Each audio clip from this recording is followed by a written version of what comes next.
Hello everyone, how are you all? I hope you would be fine. This is Miss Sidra Kashif representing MSK Linguistics Center from Pakistan, Karachi, being a proprietor, moderator, plus EFL and IELTS instructor. It's my honor to have a very special guest, Jennie Reed from UK, a pronunciation specialist and neuro-language coach. She is a founder of Excellence in English Education. We would like to discuss about really relevant topic which is really fruitful for all of you, whether you are a learner or educationist. It's all about pronunciation mastery in English. And this we would cover learning and improvement tips for pronouncing accurately. So let's be connected. Hello, ma'am. How are you? Warm welcome to you. Hi, Sidra. Thank you for inviting me here today. It's a pleasure to be here. Likewise, ma'am. Okay, ma'am. Could you please introduce yourself to our audience? Of course. Hi, everyone. My name is Jenny, and as Sidra very kindly already said, I'm an English coach with a special interest in pronunciation. I have been focused on pronunciation for the last 6 or 7 years, and I work with learners who are wanting to improve their English and also with teachers who want to feel more confident teaching pronunciation to their own learners. And I really enjoy all the different aspects of pronunciation, from the sounds to the rhythm to the stress to the intonation. And I love how it all comes together to help us communicate more clearly and more confidently. Interesting. Okay. Yeah. So, ma'am, if you allow me, I have designed few questions relevant to our topic. Shall I ask you? Of course, please fire away with the first question. Thanks a lot. It's my pleasure to have you for this topic. Okay. So first discussion is all about significant challenges in English. What are the most significant challenges which learners face while learning English as a second language? Yeah, there are a few challenges that learners face. The first one being when there are sounds in English that don't exist in their mother tongue, and it can be really hard to hear these sounds. So from when we were babies, we hear all of the sounds. Our brains are wired that we can hear every sound around the world. But as we grow up, our ears close to sounds that we don't hear every day. And by the time that we're 7, it's very difficult to hear new sounds. And so this is the first challenge. It's not impossible, it's just more challenging when we get older. And so this is the first challenge. The other thing is spelling in English is quite challenging because the words do not look how we pronounce them. And this can be hard for learners when they're trying to learn how to write and also how to speak in English. And Indeed. yeah, exactly. And then also the rhythm and the stress in English is quite flexible, and it's very subjective depending on the speaker. And so this can influence the meaning of a sentence or a phrase, and this can also cause some difficulties for learners. But again, it's something that can be learned and studied and something that can be overcome. Definitely. It's all about the environment or to just show your efforts if you want to really improve or learn. And the points which you have elaborated, I couldn't agree more relevant to it, as you told that whenever there is a baby, So if he or she listens to words, he or she adopts that now. So when he or she becomes 7, so it's a little challengeable to just adopt that or to understand it now.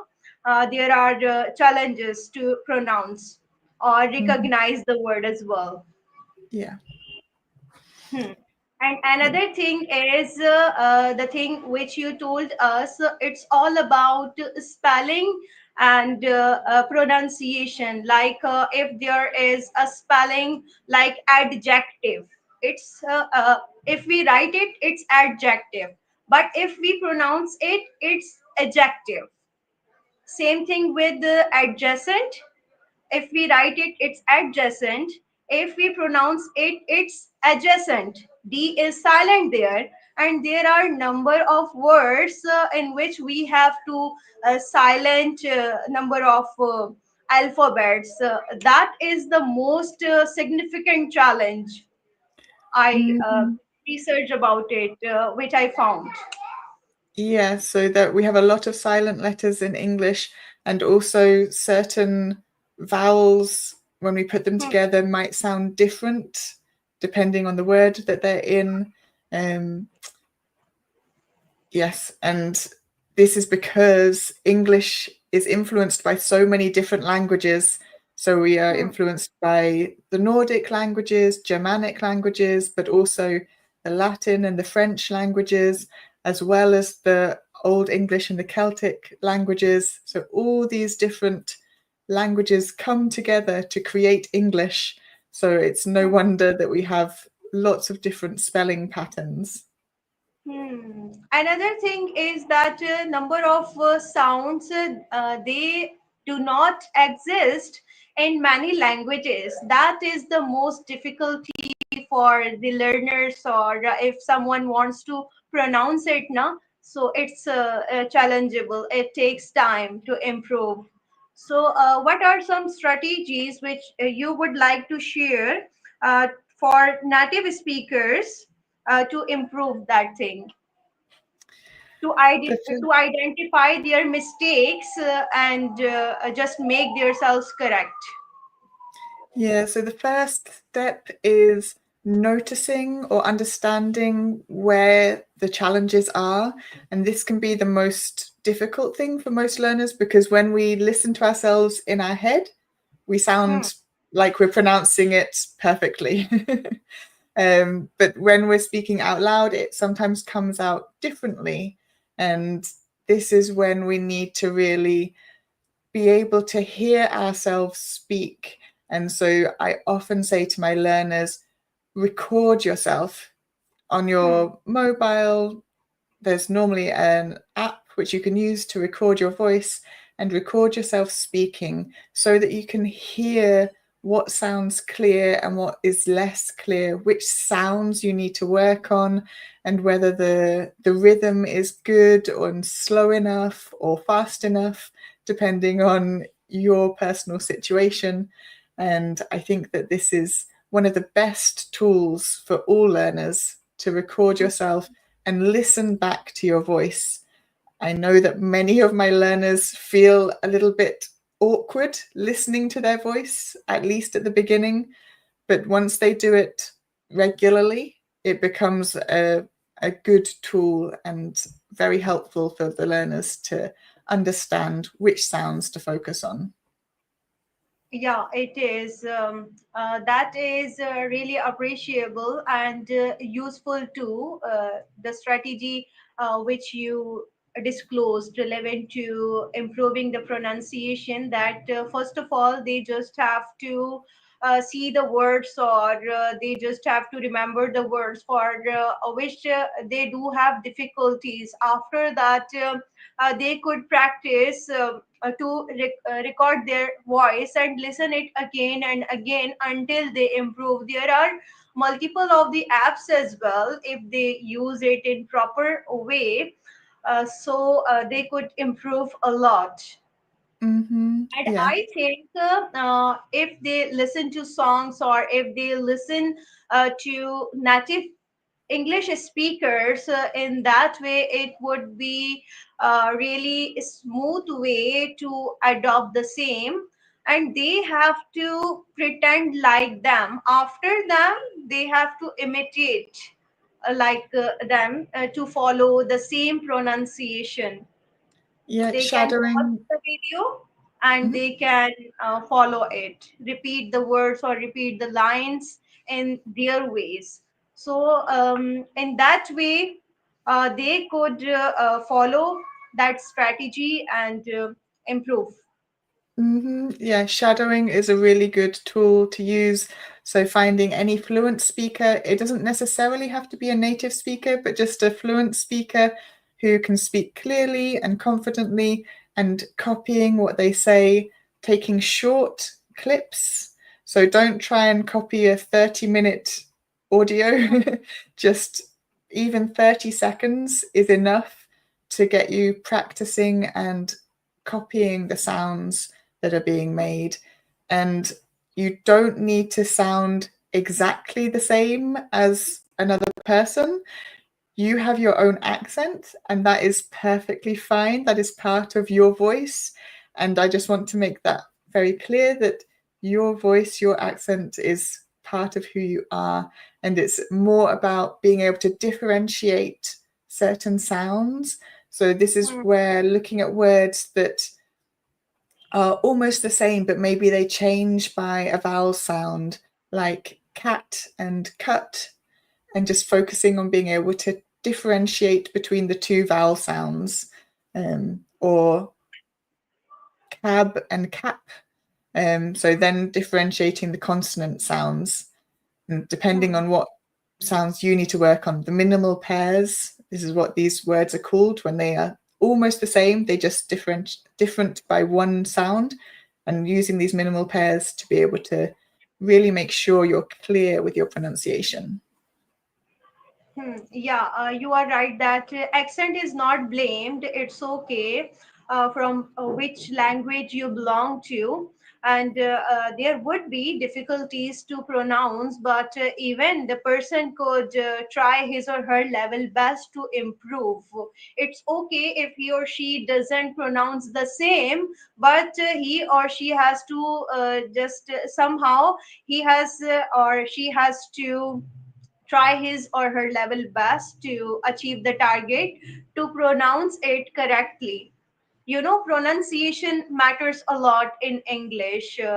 We have to try our level best. And the remaining thing, we have to let it on our accents. It's okay. Yeah, exactly.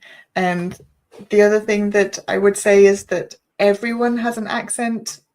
Native speakers have an accent, I have an accent, and it's Hmm. about being consistent in the way that you speak. So always pronouncing certain sounds in the same way will make sure that you're understood. Maybe it will take the listeners a little while to tune into your voice, but when you are consistent in the way that you speak, they will be able to follow you and understand what you say, as long as Yeah. your pronunciation is clear enough. Hmm. That's the thing. Okay, so let's move to another discussion. It's all about your implementation in teaching accurate pronunciation in your classroom. What are some strategies which are really useful, which you follow to teach your learners accurate pronunciation in smooth way without any difficulties? Yeah, so there are 3 steps for me in my teaching, and I start with the basics. And this is looking at individual sounds and how our mouth and tongue and teeth all work together to produce the sounds that we need for English. And I often get my learners to look in a mirror to check that they are moving their mouth in certain ways, or record a video of themselves.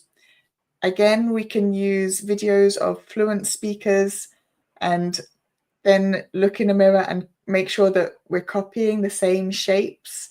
But I think it's also really helpful to discuss the tongue position, and whether it's touching the back of your teeth or not, and whether it's high in your mouth or low in your mouth, because all these changes change the sound that's coming out of your mouth. So this is the first step for me and my learners. The next step is a lot of repetition so that the muscle memory is there, and we then focus on the stress and the rhythm of English. So this is about thinking about which words are stressed in a sentence, the key words are normally stressed, but also about which words are unstressed. So we have 3 levels of stress in English, and certain words like prepositions, articles, and auxiliary verbs are normally unstressed. And so they are said very quickly, and the sound might change from how we expect it to be. For example, the preposition to, I'm going to the park, or I'm going to school, we wouldn't say to normally. When it's in a sentence, we change it to t, and it's almost like we're just saying the letter t. I'm going to the park, I'm going to school. And these changes in the what we're expecting to hear compared to what is actually said can make a difference in our comprehensibility and our intelligibility. It relates to intonation. This Intonation is as well. about the stress. The intonation is more about the pitch and the tone of your language. But yes, it's all connected and helps with the comprehensibility. Yeah, that is. Yeah, so the third step is intonation and thinking about how your voice moves up and down while you're speaking. One thing I often say to my learners is that, for example, French speakers, they have quite a small range in their pitch. And so when they speak English, they often sound a little bit bored. But if they move their voice a little bit more, they sound more interested or interesting. And we will be more likely to continue a conversation with them, because when our voices change in pitch, we assume the other person wants to continue having that conversation, or they're interested in that topic. And this is a really good key or a bit of a tip. So if you're speaking with someone in English, if their tone is more of a monotone, they're probably not that interested in the topic. But if their pitch changes quite a lot, they are interested. Yeah, it is. So, ma'am, which pronunciation would you like to recommend? British pronunciation or American pronunciation? This really depends on your context. So it depends on what you need your English for. If you're going to be coming over to the UK, then learning some aspects of British English will be much more helpful for you. But if you're working in America or for an American company, then American English is obviously much more helpful. But I also have a lot of students who aren't talking with British or American colleagues or friends, but they're speaking with people from other countries. And then it's more important that they're able to understand different accents. So maybe they're speaking with people from Japan or China or India or Pakistan, and they need to be able to understand and be understood in those accents. And so then it's about still making sure you've got clear pronunciation, but also training the ear to listen to different accents.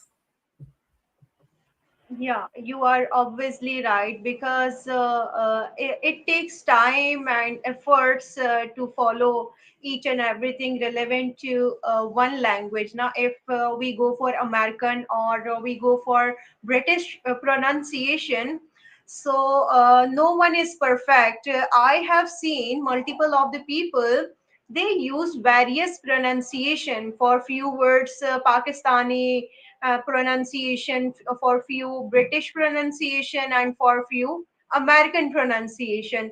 But the thing is that it's okay if your message is understandable to another person. It's all about English language, but it's better to follow any one pronunciation, British or American.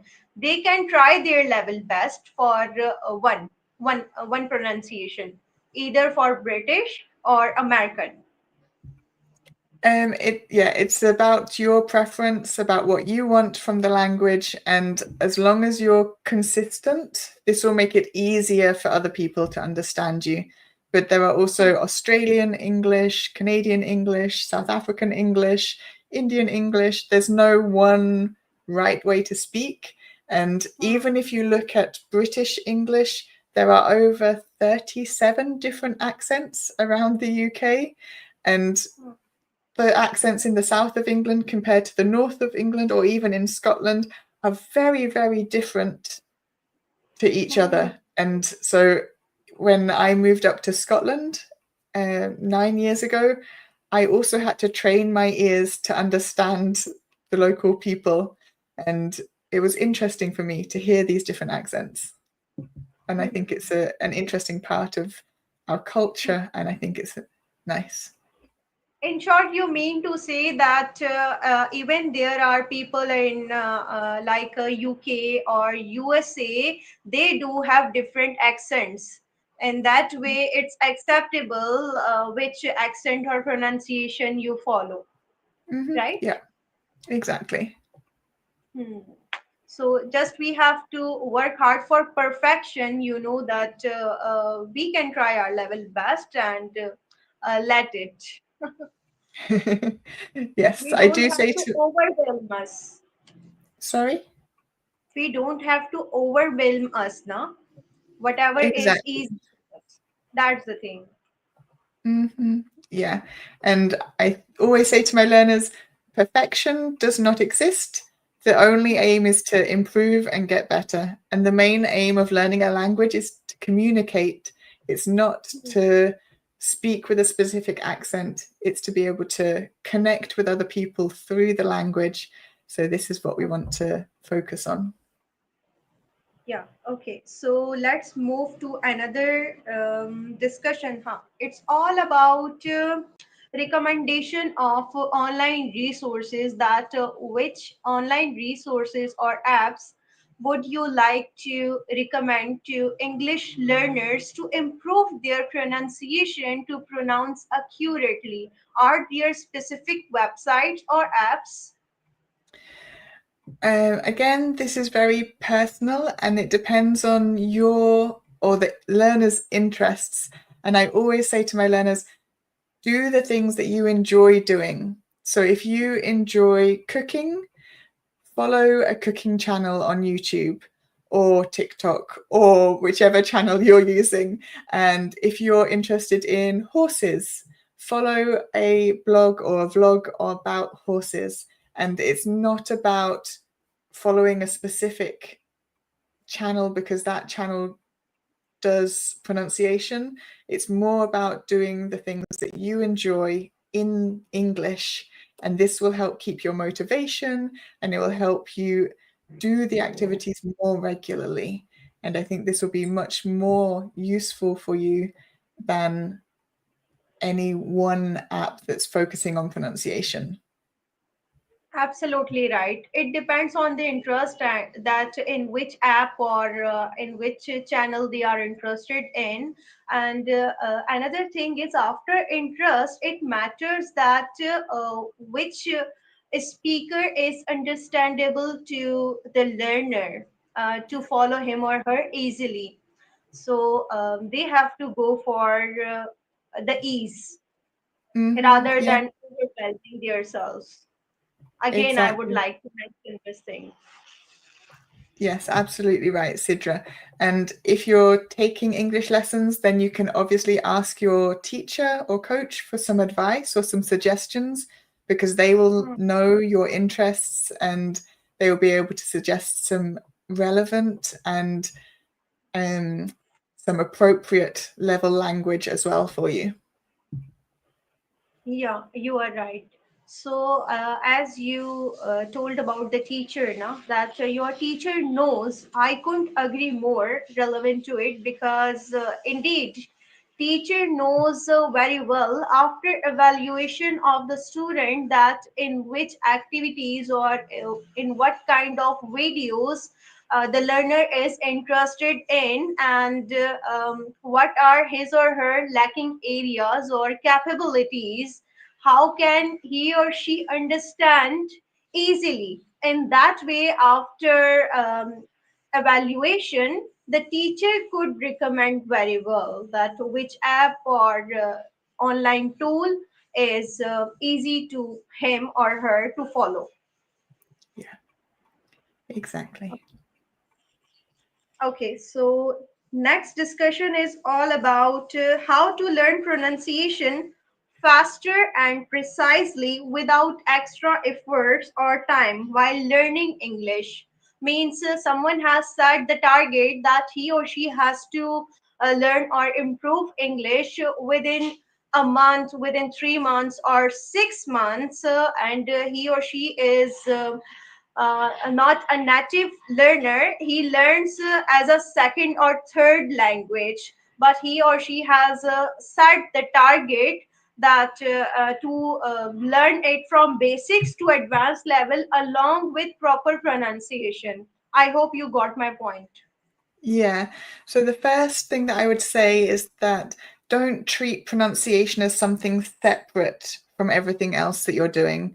So Hmm. pronunciation is an integral part of every part of English. So if you're studying grammar, for example, pronunciation is part of grammar because often when we focus on any part of grammar, we need to think about how it will be pronounced when it's spoken, because often we contract the auxiliary verbs, we contract the words together. So a very simple example would be I'm rather than I am.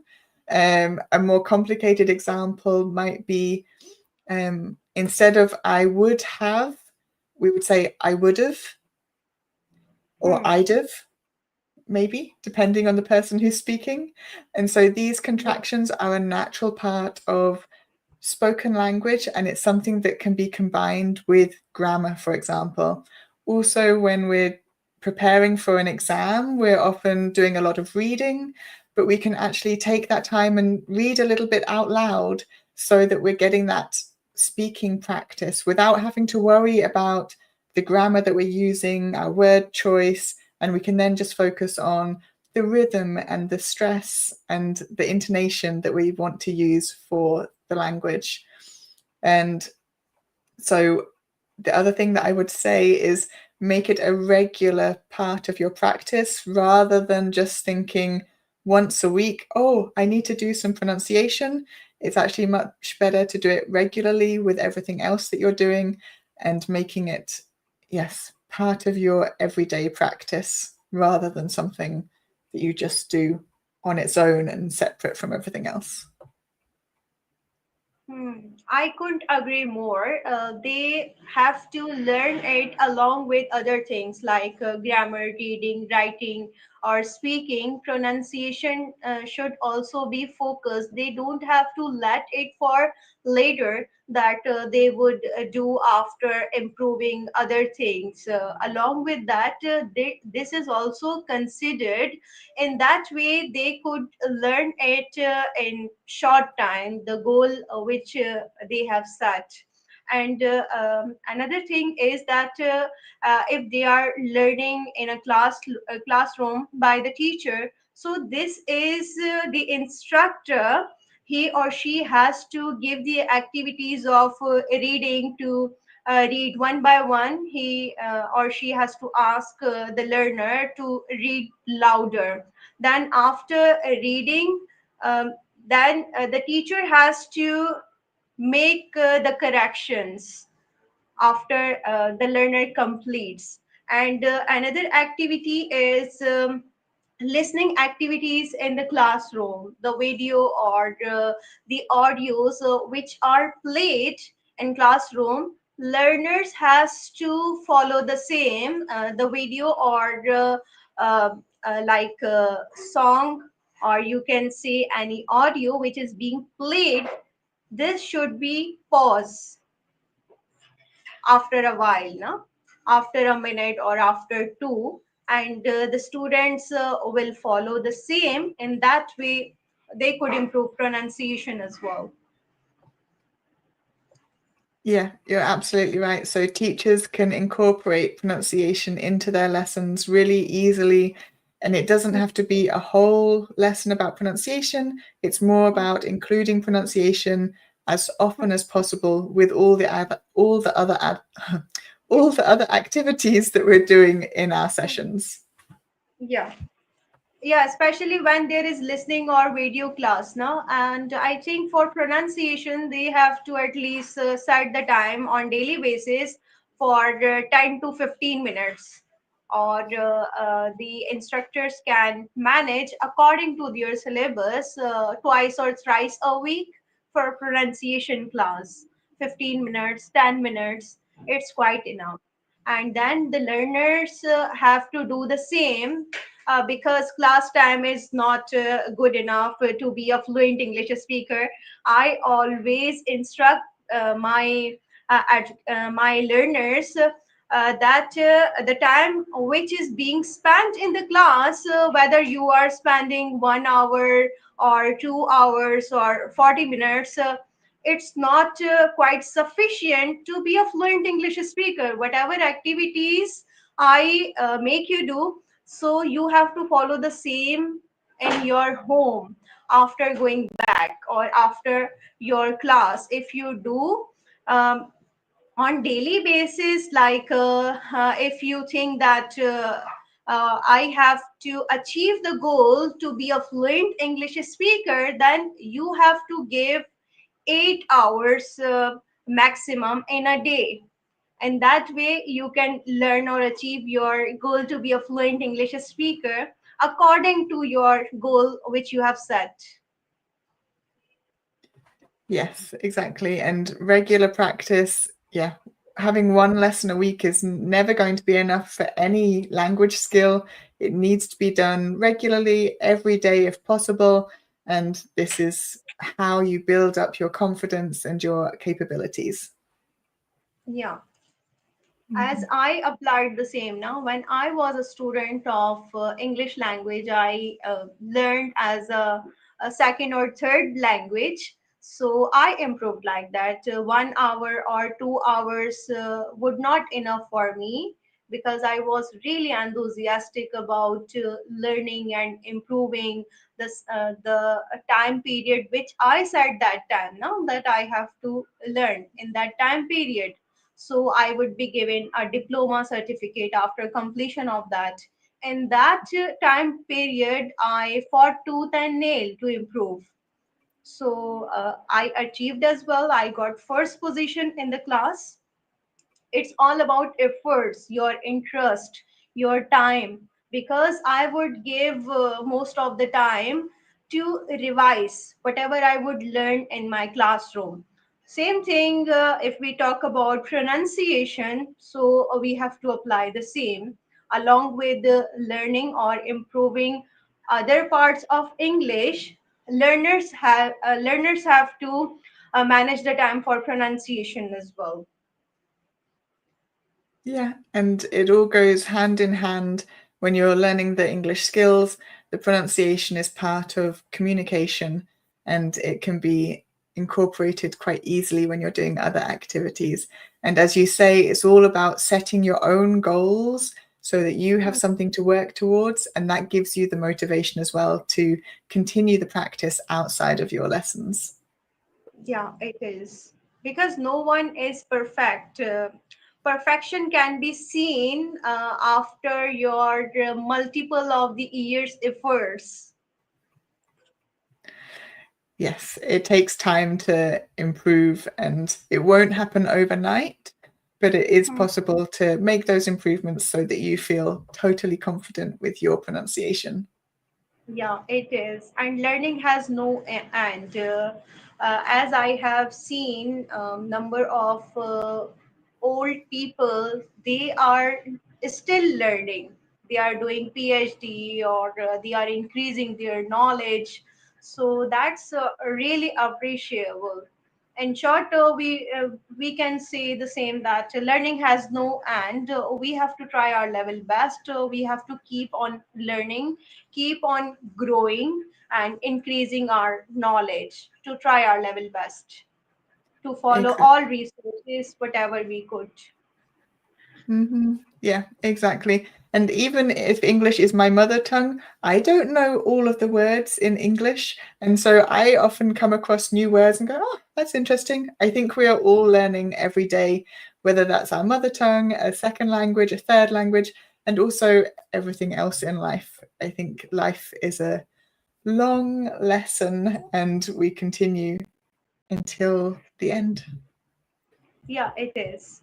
So, ma'am, it's been really nice discussion with you with a fruitful content. I hope that our viewers would also learn or just get to know about insights of pronunciation improvement or learning steps, and they would indeed follow your tips, whatever we have discussed. So, I would like to have sessions with you relevant to pronunciation, being a pronunciation uh, trainer and a Neurolanguage coach. I think that you could do better. So we may plan ahead in future. That sounds great. And it's been a pleasure speaking with you, Sidra. And I hope that people have found this information interesting today. And if anyone wants to connect with me on LinkedIn, I often post tips about pronunciation on LinkedIn during the week. And it would be great to see you over there as well. Yeah, it will be, because you are pronunciation specialist plus a neuro language coach. They would definitely join you, because you know well, there are multiple of the educators. They provide English language classes, but even they do mistakes. If we talk about your expertise or qualification, it is relevant to pronunciation. So I think that is really fruitful to them if they join you. Yes, and everyone is welcome. Okay, ma'am. It's my honor to have you for this fruitful session. Thank you, Would like Sidra. to hear from you more in future. Likewise. Take care. Bye. Bye.